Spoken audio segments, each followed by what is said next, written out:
unless the Panthers start off really poorly and it's starting to look like Indy all over again, then, maybe Reich is like, all right, I'm going to give up the play calling. If the media starts pushing it, I'm going to give up the play calling. But if this team wins the division like I believe that they can do, I don't know if we're going to see him calling plays until next year. And that would be a defense mechanism so he couldn't leave, if that makes sense. But I also will say this. There's a good chance he's a head coach next year. You know what I mean? Real good chance. Yeah. And that's the thing. If the Panthers do well, that's now shown you he was the assistant head coach for Sean McVay. The first year he became the assistant head coach, they won the Super Bowl. Yeah. Right? And the moment he is no longer the running back coach, the running backs take a step back. The moment he becomes the running back coach again during that season, the running backs look great. Clearly this guy moves the needle.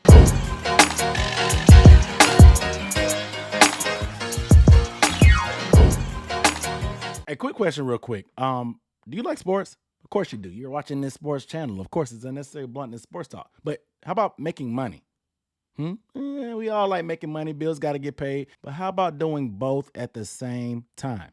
Sounds good. Well, I want to tell you about the partner I've been working with, Underdog Fantasy. It's the easiest way to get some action in sports and also make these games a little bit more interesting. Right now, they have their pick'em option that they're doing, and I've been all over it for the NBA playoffs. So it's pretty straightforward. All you got to do is just pick higher or lower on your favorite or least favorite, I guess, player stats for the night, and you can win up to 20 times your money in a single night. And one of my favorite parts about Underdog Fantasy is the pick'em insurance, because none of us are perfect. So this gives you a little extra wiggle room. So if one of your guys that you have on your slip misses, you still have a chance to collect some money because of that pick'em insurance got your back. So here's what I want you to do. Go ahead and download the Underdog Fantasy app and use the code DUNKON100 to get a 100% match on your first deposit for my gift to you. And we can bet along together. You can even follow me on Twitter, where I post most of my underdog picks on a daily basis. We can all get paid together. And their mobile app is pretty slick, and their website is pretty straightforward too, so you'll have no problem jumping right in and getting to the bread like me. Must be 18 years or older to play and be present in the state where Underdog Fantasy operates. Terms apply. Are you concerned with your play? Call 1-800-522-4700 or visit www.mcpgambling.org for help. What up, dude? It's Aaron Duncan here with Panther Banter Podcast,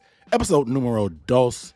Yes, it's been a minute. It's been a long time. I shouldn't have left you without a dope beat to step to. You might say episode 2. Where was episode 1? It's been a minute. Episode 1 was a special guest. I had to do it big for episode 1 of the Panther Banter Podcast. It was Brendan Clinton, aka Coach 30, aka Mr. Go 30.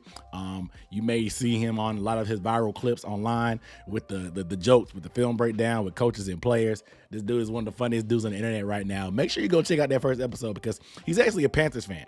I didn't know that until I saw him subscribe to my channel, and we chopped it up on Twitter. I hit him up. He was gracious enough to come by the channel because I know this dude has been growing like crazy, so I know he's busy, but I really appreciated him coming through. He's actually a huge Panthers fan. He's been in the trenches with us guys. This is not some bandwagon type of fan. Brandon has been in the trenches, so it's interesting hearing his story about how he grew as a content creator and going viral and stuff about that and all his clips and how he came up with the idea. But also, we got a lot of insight just to show how he became a Panthers fan, because we all have our story about how we became a fan. So listening to his was pretty interesting. So make sure you go back and listen to episode 1. But today's episode 2, I sat down with the founder of Uptown Rams, Jake Ellenbogen. Jake has been, like I say, he's been all over the Rams, and he has his ears to the streets. And we sat down and talked about Thomas Brown, because I reached out to Jake because I really wanted to get some insight on Thomas Brown. You know, I feel like Thomas Brown is kind of getting overshadowed in the fan base and the national media in general, because there's so many other household names on our coaching staff, like Jim Caldwell, who has Super Bowl and has worked with Peyton Manning, Matthew Stafford, Joe Flacco, of course. Frank Wright, we know he has that Super Bowl pedigree as an offensive coordinator. And, of course, Josh McCown is getting a lot of hype because he played in the league for a while. He's probably going to be a head coach soon and very soon. Who knows? But I feel like Thomas Brown is kind of falling by the wayside. And to be honest, I did not know Thomas Brown was into coaching until we interviewed him. I knew Thomas Brown from his days from Georgia, playing with him on NCAA football.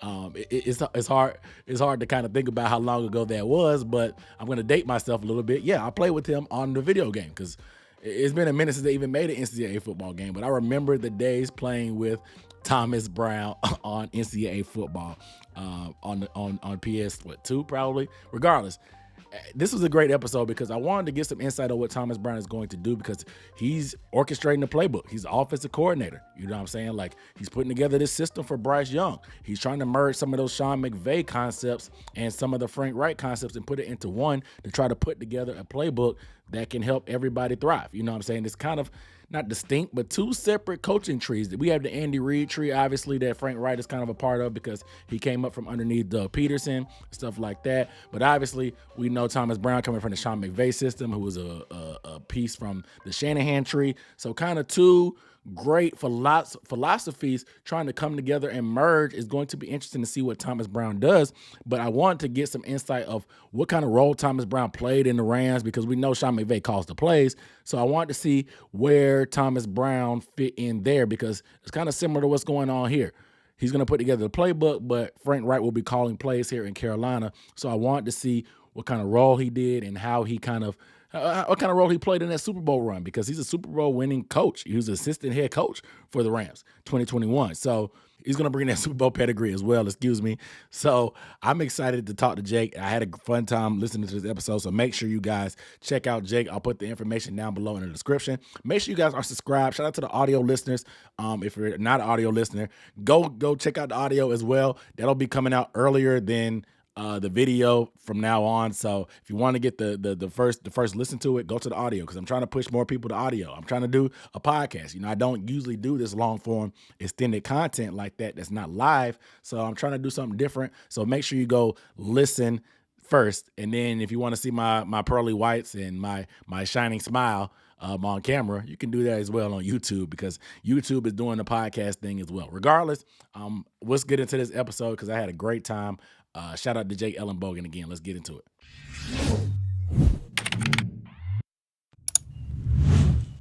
All right, Panthers fans, it's Aaron Duncan here with another segment within the Panther Banter Podcast. I am here with Jake Ellenbogen from Uptown Rams. He is here to provide us some perspective, some insight, and some nitty-gritty information about our newest offensive coordinator, Thomas Brown, and defensive coordinator, Ejiro Evero. Just had their introductory press conferences. So, Jake, welcome aboard. I appreciate you taking the time. Yeah, absolutely. Thank you so much for having me. I really appreciate it and appreciate you reaching out to begin with. Yeah. Well, let's just jump right into it, man, because Thomas Brown, obviously we want to talk about the offense because he was brought on probably as the last major hire. Obviously, we still have kind of a tight ends coach position we're trying to fill in. But Thomas Brown comes in, and he has a little bit different background from some of our other coaches that we brought in. We have a lot of different quarterback minds from Frank Wright to Josh McCown, who was a longtime quarterback there. Jim Caldwell was a part of the staff as well. So having a guy that was a former running back coach and a former running back in general, but was a tight ends coach with the Rams, it's a little bit different perspective. So I want to ask you, what does Thomas Brown, what was his role under Sean McVay on that staff? We know he was an assistant coach, but what exactly was he doing in that, I guess, the cog of the offensive landscape? Yeah, so Sean McVay brought him over, from the college ranks. He had some time at Georgia and Miami. He became an offensive coordinator. Then he became a running back coach at South Carolina. Brings him over in 2020, and he's just the running back coach. Immediately, that running game, 2019 wasn't great. That was the end of Todd Gurley. Yeah. Clearly not the same player. You were trying to onboard Darrell Henderson, a rookie at that point. Just didn't really get much going on the ground. And so, when they brought him in, they were hoping to really turn things around, and they did. They were top 10 in rushing in 2020, and, he made a huge impact. You go over to 2021 with the Super Bowl team and Matthew Stafford and all of that. The thing that is so impressive is that he held on to that running back coach title, but he also became the assistant head coach. The big thing here and the reason he became an assistant head coach is because Sean McVay thought this is a guy that was going to challenge him. That's why he loved him so much, is that Sean could say something, and the thing that you're getting when you talk about Thomas Brown, and if you haven't seen the stuff I've had to say about him all over the internet, I love the guy. I think he is fantastic. I was really bummed to see him go, and I was even more bummed that he didn't get a head coaching job because I feel like he's already ready for that. Yeah. But when you look at, what Thomas Brown is going to do, he's not a yes man. And I'm not going to name names, but people that I brush shoulders with have told me, whether it be at the Senior Bowl or whatever, there's a reason why so-and-so isn't a GM. There's a reason why so-and-so isn't a head coach. They're too much of a yes man, right? And that is a big thing here because I think a lot of coaches and executives and what have you, big brass, they want guys that are going to challenge, thoughts. Maybe not everybody, maybe not the best culture, but good cultures want challenging thoughts. They want people to challenge the ways they do things. And the reason for that is because, Sean McVay, who'd already been to a Super Bowl by the time that Thomas Brown comes in here. Think about the confidence and just the overall nature that you have to have as Thomas Brown to challenge Sean McVay. Like, you're a guy that just came from the college ranks. And yes, you're working your way up the rungs. You're 36 years old. You're looking like one of those young up-and-coming, top guys. But to challenge a guy in Sean McVay, who's the youngest coach in NFL history to win a Super Bowl, hadn't won a Super Bowl yet, but had already been in one in his second season. To challenge a guy like that shows that you have what it takes to be a coach. You have what it takes to be a leader of men. Because if you're sitting there being a yes man, well, then why is DJ Moore going to look up to you? Why is anybody on that roster going to look up to you? So, I think that's a big thing here, looking at what he did in 2021, moving over to the assistant head coach role, taking on all sorts of things. Sean McVay asks a lot, from his coaching staff. I mean, I think Kevin O'Connell at one point was calling the plays, and we'll probably never know. But he was calling more of the plays, I think, than people realize. The thing that's so intriguing about Thomas Brown is 2022, Sean McVay was like, we don't want you to be the running back coach anymore. We're going to shift you over to the tight ends coach. And the reason for that is because he wanted to develop him. He wanted to develop him in the scope of being a true offensive mind. So he's like, you've been focusing on the running backs. You were drafted in the 6th round at Georgia as a running back. Yeah. Let's see if we can broaden your horizons a little bit. And I thought the tight ends were fine. I mean, it's hard to really tell what he did for the tight ends, what anybody does for the tight ends, right? But for the most part, not a ton of talent. I mean, I think Tyler Higbee's pretty good. Yeah. And I do really like, Bryson Hopkins, but, they didn't have a broad range of tight ends. It was really those two guys. They had Kendall Blanton come in and, come out and then come back in and then out again. Like, it was kind of a revolving door at tight end aside from those two. So, I thought he did a decent job there. But then the thing I want to turn your attention to in 2022 is they made a very interesting hire. They got one of the youngest coaches. I believe he was 27 years old when they got him, Rashad Samples. They got him. He was going to join Sonny Dykes at TCU, and he basically up and left TCU before he even got started and went to the Rams to be the running back coach. And he's one of these up-and-coming guys, right? Sean McVay, apparently Sean McVay had interviewed him, or not even interviewed. He talked with him for 15 minutes and hired him. So he becomes the running back coach. And Thomas Brown, this is the master plan. Thomas Brown's going to be more well-rounded. He's going to go to tight ends. He's already been a wide receivers coach.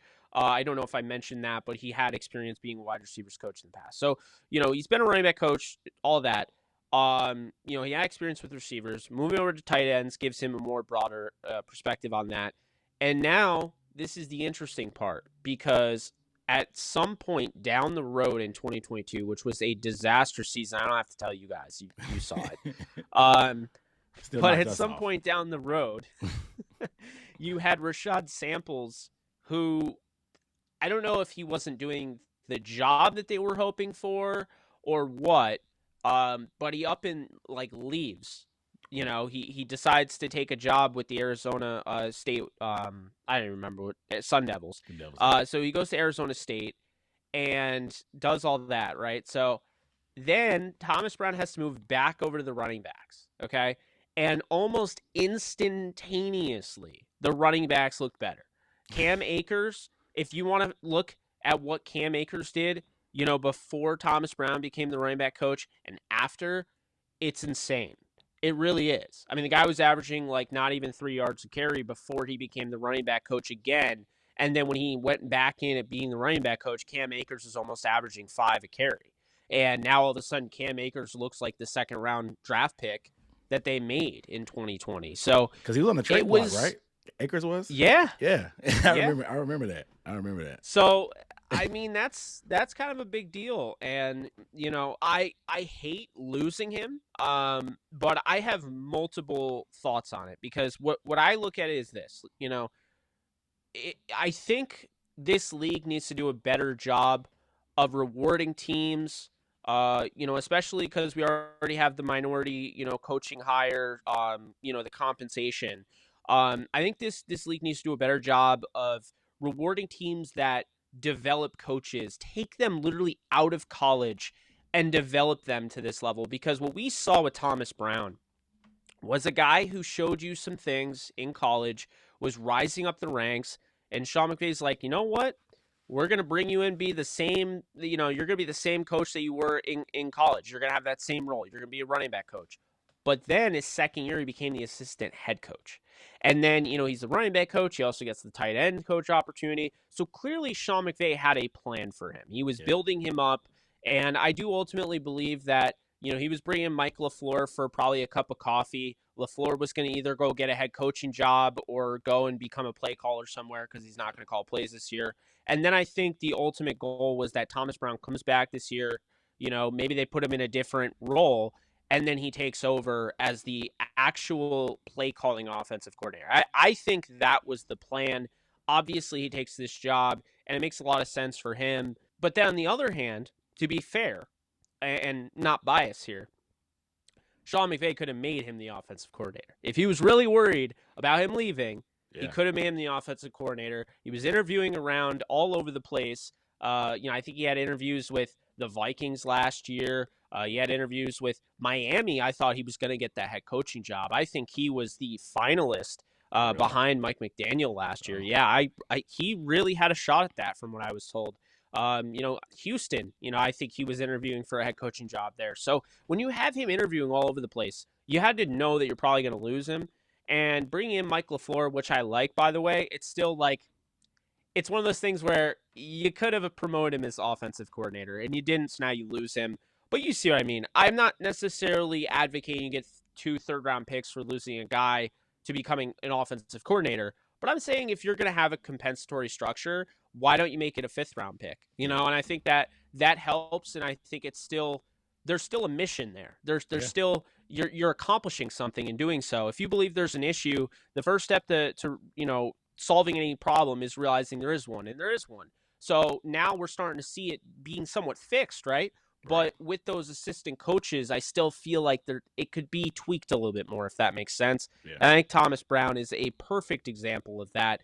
But no harm or any, I have no ill will towards him. I love the guy. I wanted him to be the head coach if Sean McVay retired. I absolutely love the guy. I've heard great things about him. A lot of Rams fans love him. And so I'm rooting for him. And honestly, the Carolina Panthers this year, I'd like to see them do well. I think they're going to do well. I like their coaching staff. I think Frank Reich, with everything the Colts were doing, I think he was a scapegoat. To go out and replace him with a guy who's never had any coaching experience was a slap in the face, I thought. Not only to other coaches, but definitely to Frank Reich. I thought he deserved to finish out the season. I thought it was a great hire by Carolina. I want to talk about Thomas Brown because you talked about the play calling thing, and that's Frank Reich. He kind of talked about it yesterday in his presser that he is going to actually start off calling the plays, and I think it's more so of a thing he wants to build a little bit of trust with Thomas. He said they've already had numerous conversations.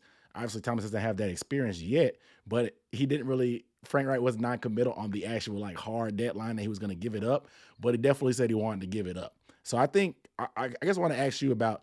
When do you think, I know, and you're a big champion for Thomas, obviously. What do you think that step, or what's the gap between him taking that step to being a play caller? Is it just a matter of Frank Reich getting that trust for him, or is it just because of the inexperience? What is the thing that you think is holding back him from becoming that type of guy? Because I know you talked about the diversity thing, and I think there's a bigger issue at hand just because a lot of these guys that are young that are coming through the pipeline, they're former quarterbacks. But for a while, there haven't been a ton of black quarterbacks. And so Yeah, there's absolutely. the pipeline is kind of just broken. But at the same time, seeing a guy like Thomas Brown as a running backs coach is big to me, I think, for the progress in that. But the play calling aspect, and I think that's big for a lot of Panthers fans. So I want to hear your thoughts about the idea for him potentially calling plays. Because you said O'Connell did a little bit more than most people thought. And my opinion, I didn't think he called plays at all under McVay. So I wanted to get your kind of insight on what you think Thomas Brown could bring from that aspect, even though he doesn't have much experience at it, but what he could provide there that would convince Wright that, okay, hey, I can be a little bit more hands-off on calling the plays. Yeah, I think really, if you want my honest opinion about that whole thing, I don't think it's intended to be anything more than he's going to stay, right? Because if Thomas Brown doesn't call plays, then some other team can come out and be like, hey, you can call plays over here. And then he's going to get that, like, he's going to go to that job, and that is considered a promotion. You can't block that. So I think it's more so that, if I'm being honest, it's not that I don't think Frank Reich believes in him, but I think he put that out there, like, just so you know, like, the moment you think, like, hey, like, I need to leave because I need to go call plays, you will be calling plays here. But it's going to start off with me. Like, this is my team. I just, came here. I'm not yet comfortable just giving out the play calling. I want to be doing the play calling. That's how I, coached in Indy. That's how I want to coach here. And then I think eventually, they'll figure that out. But I don't think it's any of those things where you have a deadline on it. Unless the Panthers start off really poorly and it's starting to look like Indy all over again, then, maybe Reich is like, all right, I'm going to give up the play calling. If the media starts pushing it, I'm going to give up the play calling. But if this team wins the division like I believe that they can do, I don't know if we're going to see him calling plays until next year. And that would be a, like, defense mechanism so he couldn't leave, if that makes sense. But I also will say this. There's a good chance he's a head coach next year. You know what I mean? Like, real good chance. Yeah. And that's the thing. If the Panthers do well, that's now shown you he was the assistant head coach with Sean McVay. The first year he became the assistant head coach, they won the Super Bowl. Yeah. Right? And the moment he is no longer the running back coach, the running backs take a step back. The moment he becomes the running back coach again during that season, the running backs look great. Clearly this guy moves the needle, and I think it's just going to take, like, one team. Like, maybe it's a team that hired a coach this year. Maybe it's Arizona, and they're like, you know what? Like, we got Jonathan Gannon. Just like, he was the guy. Everybody was talking about him. Everyone wanted him. And say it doesn't work out. And, like, we need a guy that's just going to move the needle. We need a guy that has shown you that he can go from the Rams, and then he went to the Panthers, and they made the playoffs. It's kind of like the Rams. I mean, don't forget, when the Rams hired Jeff Fisher, it was considered a marquee hire. It was considered a top-notch hire. Like, he was the top of the list. Yeah. And, I didn't like the hire. I wanted Todd Bowles. I don't know if that would have worked out better or not, but I wanted Todd Bowles. And then, Jeff Fisher doesn't work out. And so the Rams, instead of going with the status quo and sticking with the older veteran guy, there were all sorts of mentions, like Bill Cowher coming out of retirement, John Gruden, which we thought was crazy, but then he ended up coming back out, and that whole thing happened. But the point is, the point is they ended up hiring Sean McVay, who I actually wanted. When they got him at age 30, everyone's like, oh, I don't know how you hire him at age 30. I do. If you're constantly going after this archetype of coach and it's not working out, I don't know, go after a different archetype of coach. Like, if you're only going after, old guys who are veterans and just want to run the ball and play 80s defense, then maybe don't go after veterans who only want to run the ball and play 80s defense. Go after the guy that's more built for the modern era of, the passing era, right? And so that's what they did with Sean McVay. And, I know Thomas Brown is more running back oriented, right? But I think he's going to learn a lot here. It's almost like he gets to coach. He's going to have a role, but he also gets to learn from under a coach, from under a coach with quarterback experience in Reich. And so to me, that's what this is all about as far as developing him. I would just say, don't be surprised if he does get promoted in a sense. He gets hired away as a head coach. That's the one thing. Yeah, and that's the thing I also want to get your perspective on, because everybody's pulling from the Sean McVay tree. Like, it's just the tree that keeps bearing fruit over the past X amount of years. So this is a reality. Like you said, it's a reality the Panthers could possibly see next year. If things go according to plan, quote unquote, especially like with Brown, I think this is the perfect opportunity. If we get a young quarterback like I expect us to, and he does his thing, I have no doubt in my mind Thomas Brown will probably be a head coach next year. But at the same time, Ejiro Rivero, he could easily be, I mean, he was, after Fangio, he's probably the hottest defensive coordinator candidate once the Broncos kind of released him. But there's a reality that the Panthers could be losing both coordinators. So I guess I want to get your perspective as a guy that covers the Rams of dealing with that fallout, because the Panthers do have some structure in place. Obviously, McCown's there. He's kind of waiting in the wings. There's potential there.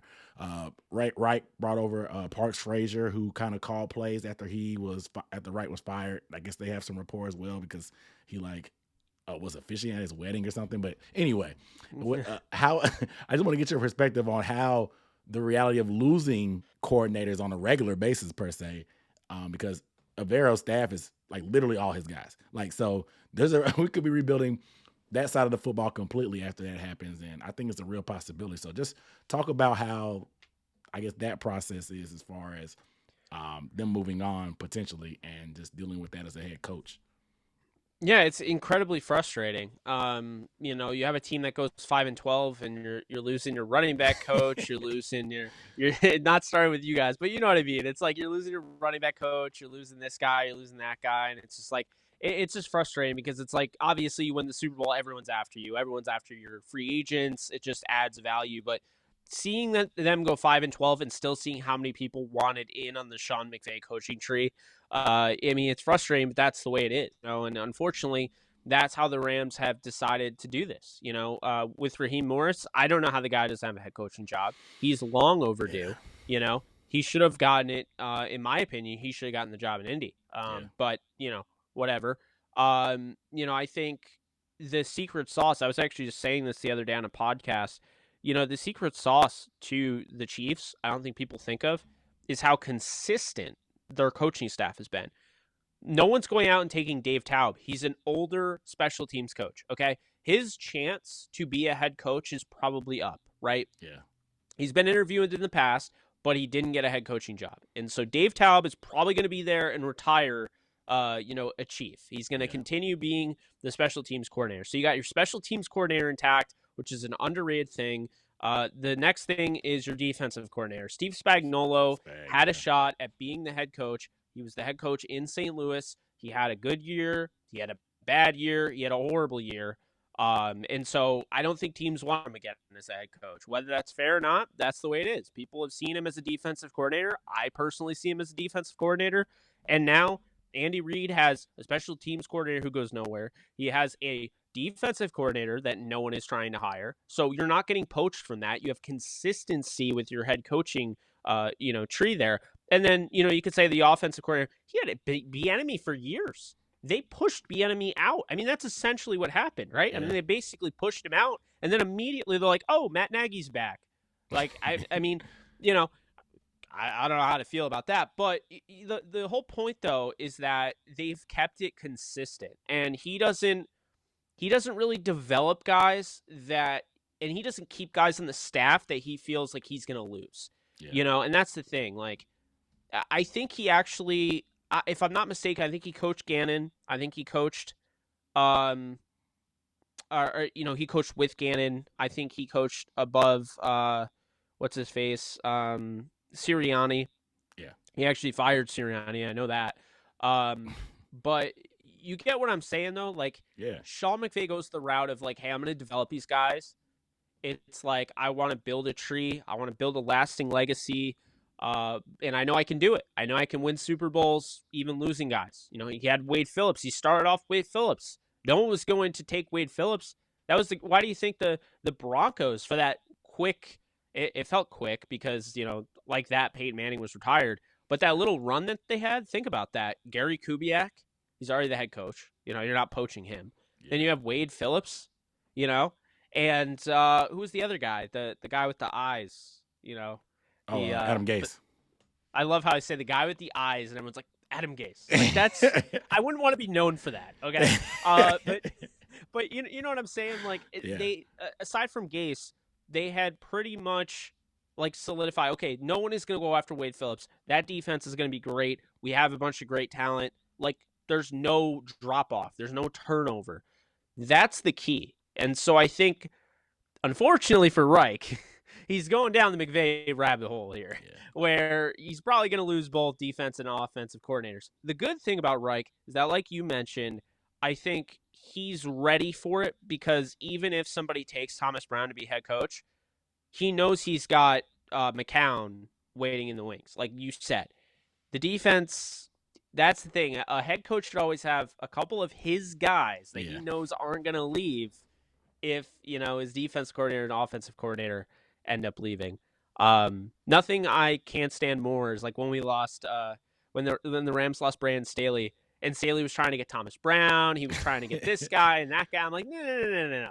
You get a couple guys, or and McVay blocked him, and McVay doesn't block promotions, but these weren't promotions. It was like, this guy was the offensive coordinator and he wanted to be the offensive coordinator with the Chargers. It's like, no. So yeah, I don't know. I can't stand that, but yeah, be ready for it. Obviously if Thomas Brown goes and he's like, yeah, I'm going to take Josh McCown, like, Reich is going to have to put his foot down and be like, no, you're not. Yeah. So I guess the fortunate part is, I mean, and granted, these things develop, but he had no ties to anybody. He was, like I said, he was literally the tight ends coaches. I think they're just kind of waiting to announce it, but he was the last piece brought on. It's not like he built his own staff. He literally was the last piece to be plugged into this offensive staff. And you know what that means, though? He's the first one out. With Thomas Brown, like being one of the last ones on the staff, he's gonna pluck from the Rams. Oh, yeah. So it's like, once again, like it never ends. Yeah. But that's what's gonna happen. Yeah. I mean, Evero too. I think Evero will look at a couple guys, be like, "Ooh, Aubrey Pleasant, you want to cut?" Like, no, like, stop. And it seems like they gave him. So it is. It seems like they gave Gerald pretty much free reign to build whoever, because none of the guys have any ties to Wright. So that's smart. And I forget what coach did that, but there was a coach that came along and he said, I didn't want any buddies in my coaching room. I didn't want to be able to trust anyone from the start because I wanted to build a coaching staff that was completely new, that had no biases, there was no chance of favoritism, and just hire the right people. And I feel like oftentimes the league has kind of gone.